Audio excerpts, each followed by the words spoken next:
இருந்து பார்த்தீங்கன்னா தப்பிக்கிறாங்க. அப்போதான் அவங்க டக்குன்னு வந்து பார்த்தீங்கன்னா ஒரு புல்லட் வச்சு ஷூட் பண்ணுறாங்களா, கன் எடுத்து ஃபயர் பண்ணுறாங்களா, அப்படி ஃபயர் பண்ணும்போது அந்த புல்லட் செம்ம வேகமாக போகுது. அந்த ஹீரோ என்ன பண்ணுறான்னா கையாலேயே பஞ்ச் பண்ணுறான் அந்த புல்லட்டை. பண்ணும்போது அது செம்ம வேகமாக பார்த்தீங்கன்னா ரிஃப்ளெக்ட் ஆகுது. அதை பார்த்தோன்னே கேப்டன் ஷாக் ஆயிடுறாங்க. கண்டிப்பாக இது என்னோட ஸ்பீடு தான், அதாவது புல்லட்டோட ஸ்பீடு தான் அப்படின்னு சொல்லிட்டு வந்து பார்த்தீங்கன்னா அவங்களே செம்ம ஷாக் ஆடுறாங்க.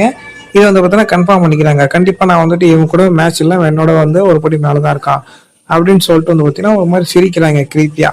ஸோ அப்படி சிரிக்கும் போது நம்ம ஹீரோ வந்து பார்த்தீங்கன்னா நோட்டீஸ் பண்ணுறான். அப்படி பார்த்துட்டு பஞ்ச் பண்ணா இல்லையா, அப்படியே அசையாமல் நிற்கிறான். அது பக்கத்தில் தான் நிற்கிறான் அப்படியே அசையாமல். ஸோ போதும் நிறுத்து விடாய் அப்படின்னு பார்த்தீங்கன்னா கேப்டன் சொல்கிறாங்க. ஸோ இதோட ஃபைட் வந்து பார்த்தீங்கன்னா முடிஞ்சிருச்சு, நீ தான் வந்துட்டு இதில் ஜெயிச்சா அப்படின்னு வந்து பார்த்தீங்கன்னா கேப்டன் வந்துட்டு ஃபைட்டை வாக் ஓவர் பண்ணிடுறாங்க. ஸோ அதாவது ட்ரா பண்ணிடுறாங்கன்னே சொல்லிடலாம் ஃபைட்டை.